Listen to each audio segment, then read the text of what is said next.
my fellow compassionate capitalists, Steve and Seth here, Titan Impact Group. Hey, you know, if you watched the first video before this, you know it's better for me to not even bust some chops, to just turn the time back over to the master and explain to you what I'm doing being the professional prop master here. It is an honor and a pleasure and a privilege. And so Seth, take it away and explain to our audience here what the amazing acquisition you have here. Sure, thank you. So I just think back, time out. Okay. Our audience has gotten younger, but we appreciate that. Yeah. So this is the certificate for Jesse Owens, the 1936 Lin Olympics, and this one is for the 200 meter. And Steve is holding one of Jesse Owens' 4 Olympic gold medals from the 1936 Olympics. Yes, bucket list item right here. And hopefully they're taking pictures of this as well as the video. And here is another. That's what it looks like on both sides. So, why do I care? Why should you care about the 1936 Olympics?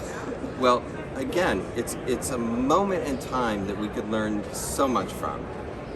Hitler had spent years preparing to use those Olympics to showcase this idea of a united Germany. And he did that actually just by hiding everybody who didn't follow his theories. But he built this big stadium, and he was able to use it to showcase the resurgent Germany. But his other main goal was to use it to showcase this idea of the Aryan race. And anthropologically, there actually is no Aryan race. He made that up, but this idea that these blue-eyed, blonde-haired, tall Germans were the master race, that and everybody else was inferior, and everybody particularly inferior. The most inferior would be Jews, or would be African Americans, or actually black people anyway. And Jesse Owens, who just wanted to run fast, was luckily chosen to be part of the American team. And before that, in high school, he had started already in middle school and then high school to become a track star. And then in college, he actually performed a feat in 1935 that is considered by many to be the greatest feat of sports of all time. In 45 minutes, he won he set 3 world records and won 4 gold medals, 4 races. So he was on his way.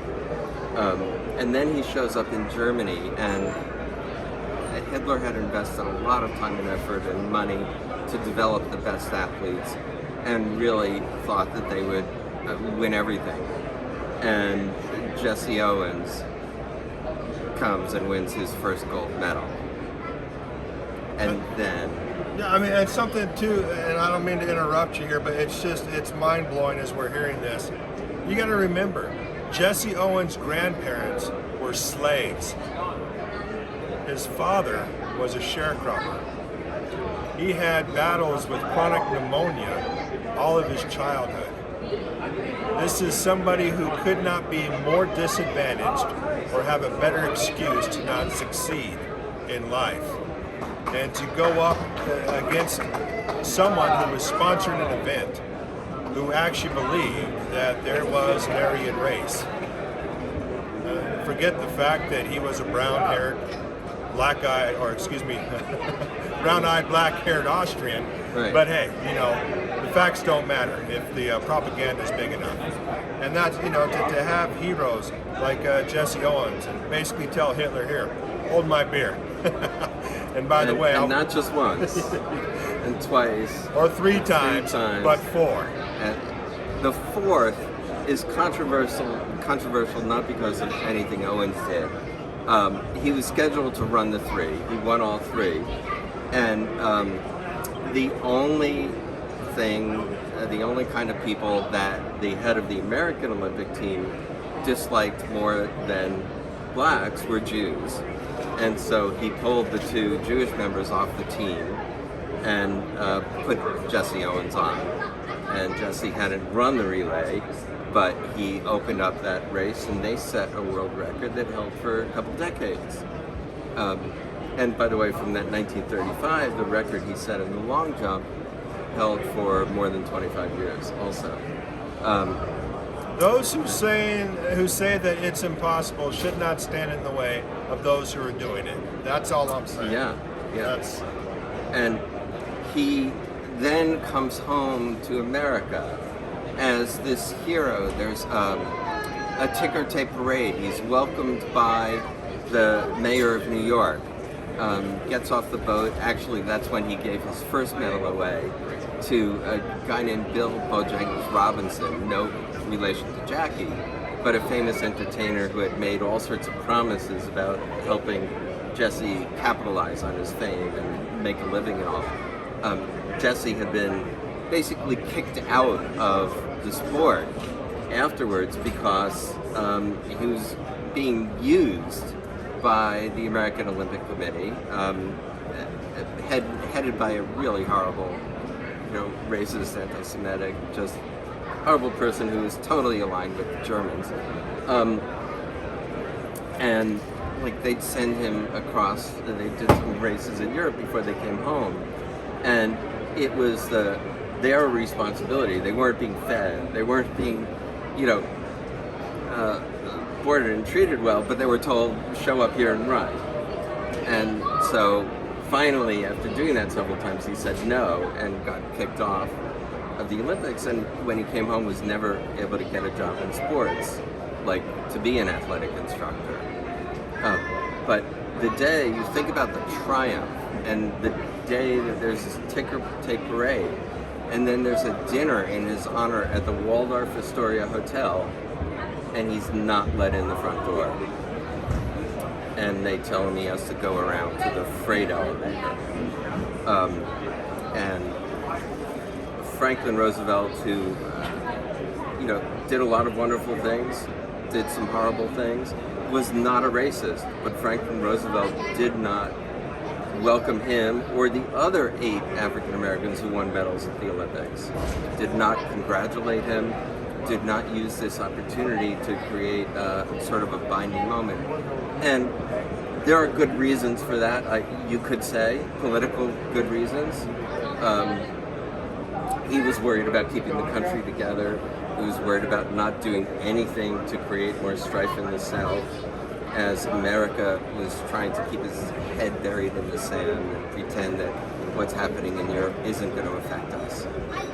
And Roosevelt, for all his flaws, and for all the things that he didn't do for blacks or to save more Jews, without him, we probably wouldn't have gotten into the war in time to save Europe, or to save America.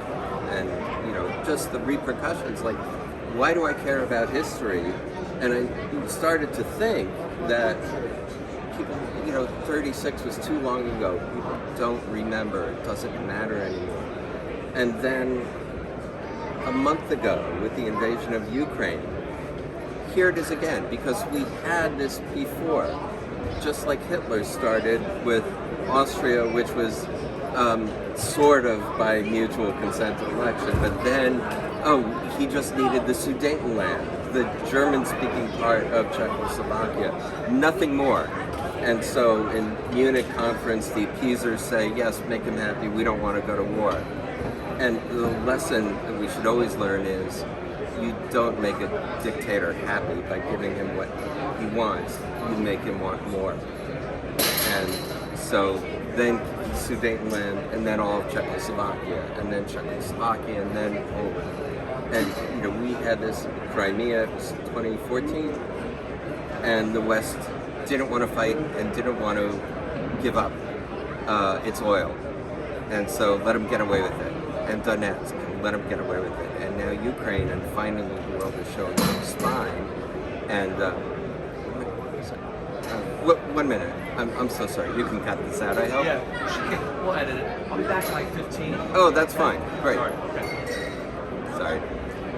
Seth's a popular guy, and I'm honored that he's spending the time that he is with us. This is truly amazing. So please, continue. Yeah, so I was just, talking current events, but this is the kind of history that we need to learn. And, we always think about the short-term cost, and we'd rather not give up this trade or not give up these profits or not, have to spend on defense. But it's often not up to us. We can put things off for as long as we can, but the costs are going to come. And so from this moment in time, I love to think about Owens and everything as a person that he had to struggle to overcome. And not to say anything against Owens, but he's not the kind of figure that Jackie Robinson is, because we weren't ready and the world wasn't ready. There was too much going on, and then World War II. So he gave us hope at a moment. He was a hero at a moment, but then it was Jackie Robinson who stood on his shoulders and was able to create change, but not even the full change that we needed.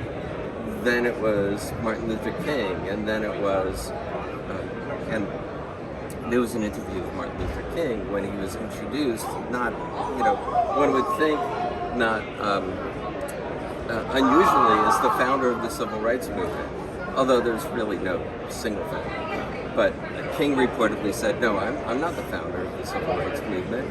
Jackie Robinson was. And I think we've been talking off camera about personal things. I mean, I'm just a guy who sells used paper or, used metal. But I really want to be able to leverage that, my little knowledge, to get people excited about, learn about history and about, turning points and how individuals and movements, I'm not saying only individuals and I'm not saying only movements, and economies and politics, it all works together, but one little change can have a butterfly effect, and this gets back to conversations we've had about the Declaration of Independence that we could say for another time, but one of the ways I view American history. You heard it. I'm taking it that I get to have another interview with Seth in the future. I'm excited about that. I just wanted to point that out. Yeah. I'm going to hold you on to that. I'm going to hold you to that. But go ahead. By the way, we have conversations where I learn from Steve and he talks. So this is, but the Declaration of Independence, American history. One way to view all of American history is through that one line, all men are created equal, and this one question. What does that mean, or who does that apply to? And America is great when we're moving in the direction of making that apply to all people. And America is costing itself and holding itself back when we create limits to that all people. So that's how the sports and the Declaration of Independence, and not at all ignoring the history and the fact that everybody wasn't originally included in that, but it was a vision that, the founders weren't crazy. They knew that it wasn't actually true, but they set up a system that allowed it to be more true than it was anywhere else, and that when we were moving in the right direction, that's what we did. There you go. And hey, I'm gonna see if I can't talk Seth into a quick little 5-minute, one more question interview after this.